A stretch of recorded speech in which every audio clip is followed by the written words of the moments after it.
Assalamualaikum warahmatullahi wabarakatuh. Sebelumnya, terima kasih kepada Bunda Tika Febriani MPD yang telah mempersilahkan kami untuk mempresentasikan hasil diskusi kami, yaitu dengan judul Case Study Centered Therapy. Sebelumnya, perkenalkan kami dari kelompok 7 yang beranggotakan saya sendiri, Novita Wulandari, dan rekan saya, Fajaria Hera Pratiwi dan Aziz Ahmad Zakaria. Baiklah, langsung saja materi akan disampaikan oleh rekan saya. Waktu dan tempat dipersilakan.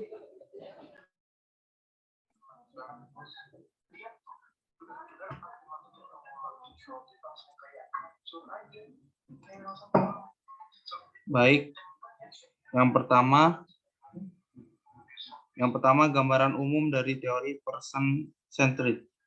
Terapi pendekatan yang berpusat pada orang berusaha untuk memberikan iklim, pemahaman, dan penerimaan melalui hubungan klien-terapis yang akan memungkinkan klien untuk menerima aspek-aspek diri mereka yang telah mereka tolak atau tidak memiliki tujuan lainnya, adalah memungkinkan klien untuk bergerak menuju keterbukaan yang lebih besar. Kepercayaan pada diri mereka sendiri, kesediaan untuk menjadi proses daripada produk jadi, dan spontanitas karena pendekatan ini menempatkan penekanan utama pada hubungan klien terapis. Pendekatan ini menetapkan beberapa metode. Metode ini meminimalkan intervensi direktif, interpretasi, pertanyaan, menggali informasi, memberikan nasihat, mengumpulkan sejarah, dan diagnosis.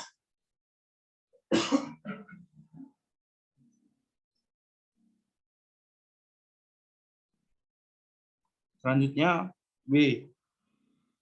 Perspektif orang berpusat pada kasus Ruth. Penilaian dan diagnosis dipandang sebagai proses yang berkelanjutan oleh terapis yang berpusat pada orang, bukan sebagai prosedur formal yang dilakukan pada awal psikoterapi. Diagnosis berasal dari kata Yunani yang berarti mengetahui atau menemukan. Dalam pandangan saya, terapi pada dasarnya adalah proses penemuan diri yang komponen kritisnya adalah pembelajaran intrapersonal dan interpersonal. Fungsi utama terapis adalah untuk memfasilitasi pembelajaran pengalaman dan kognitif pada klien. Dengan demikian, penemuan pengetahuan pribadi klien tentang diri jauh lebih relevan daripada apa yang diketahui terapi tentang klien atau ganggu psikiatri yang dianggap dialami klien.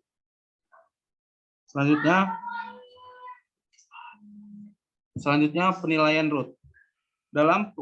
Dalam bekerja dengan Ruth, saya akan sangat memperhatikan bagaimana dia memandang dunia sendiri, termasuk aspek-aspek yang nyata dan tersirat dan tidak jelas tetapi berbentuk.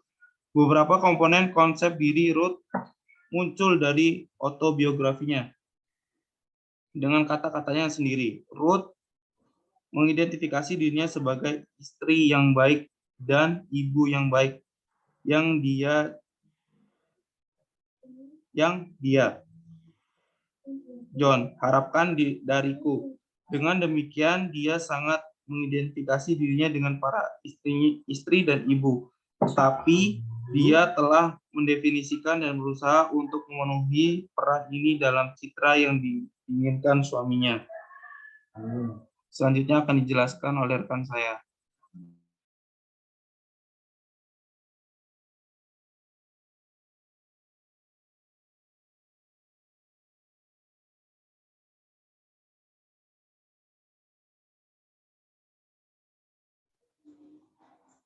Next, Aziz.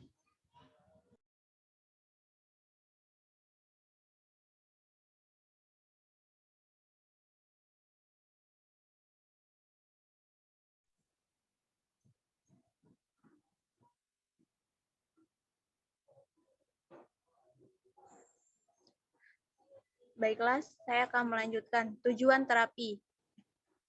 C. Cara kerja Jari Kori dengan Ruth dari perspektif person-centered.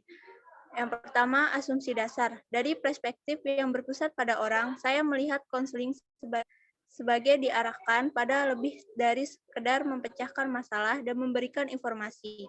Ini terutama ditunjukkan untuk membantu klien memanfaatkan sumber daya batin mereka sehingga mereka dapat menangani masalah mereka dengan lebih baik, baik saat ini maupun di masa depan.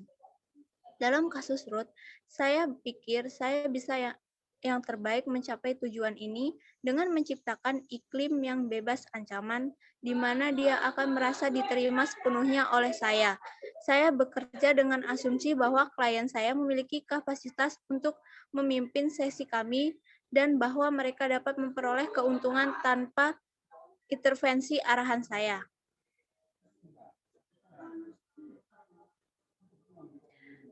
Kemudian tujuan terapi, tujuan dasar saya adalah untuk menciptakan iklim terapeutik yang akan membantu Ruth menemukan orang seperti apa dia, selain dari apa yang orang lain harapkan darinya. 4 karakteristik kemungkinan akan menjadi jelas. Di antaranya yang pertama, keterbukaannya terhadap pengalaman. Yang kedua, tingkat kepercayaan yang lebih besar pada dirinya sendiri. Yang ketiga, sumber evaluasi internal. Dan yang keempat, kesediaannya untuk hidup lebih spontan. Karakteristik ini merupakan tujuan dasar dari terapi yang berpusat pada manusia.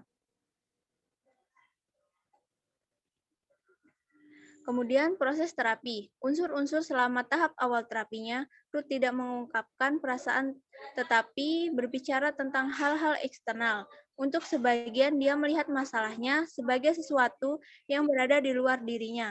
Entah bagaimana jika ayahnya akan berubah, jika saya suaminya akan berubah, dan jika anak-anaknya akan memberikan lebih sedikit masalah, dia akan baik-baik saja selama salah satu sesi awal dia bertanya-tanya apakah saya akan dapat benar-benar memahaminya dan membantunya jika dia benar-benar mengungkapkan perasaannya. Baiklah, akan dilanjutkan dengan rekan saya.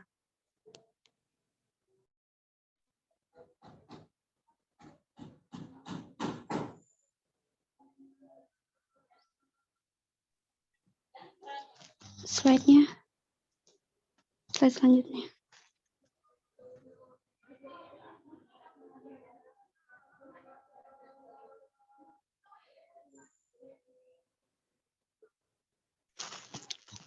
Selanjutnya itu pertanyaan dan refleksi. Yang pertama, mengetahui apa yang Anda lakukan terhadap Ruth. Bagaimana Anda mengembangkan hubungan terapeutik dengannya? Apakah ada sesuatu yang mungkin menghalangi Anda? Jika iya, bagaimana menurut Anda untuk mengatasi kendala tersebut? Sejauh mana Anda pikir Anda bisa memahami dunia subjektif? Yang kedua, Dr. Kane menunjukkan bahwa dia tidak akan melakukan penilaian formal atau mencoba menegakkan diagnosis DSM, IVTR, untuk klien kecuali klien memintanya. Dalam bekerja dengan Ruth, dia menekankan penilaian dirinya dan definisinya sendiri tentang masalahnya. Apa pendapat Anda tentang mengecualikan strategi penilaian formal sebelum terlibat dalam hubungan terapeutik? Apakah Anda percaya Ruth mampu membuat penilaian diri yang valid? Jika Anda tidak mendukung diagnosis formal, apa yang akan Anda lakukan jika agen tepat Anda bekerja mengharuskan Anda memberikan diagnosis sebagai bagian dari rencana perawatan Anda? Yang ketiga, Dr. Kane berkata, jika dia dapat mendengarkan suara hati dari perasaannya dan memperhatikan sinyal bahaya dari tubuhnya, Ruth akan mulai melihat lebih jelas siapa dia dan apa yang dia inginkan. Dan dalam prosesnya akan mulai menemukan suara dan jalannya sendiri. Sejauh mana Anda setuju dengan asumsi ini? Bagaimana jawaban Anda mempengaruhi cara Anda bekerja dengan Ruth?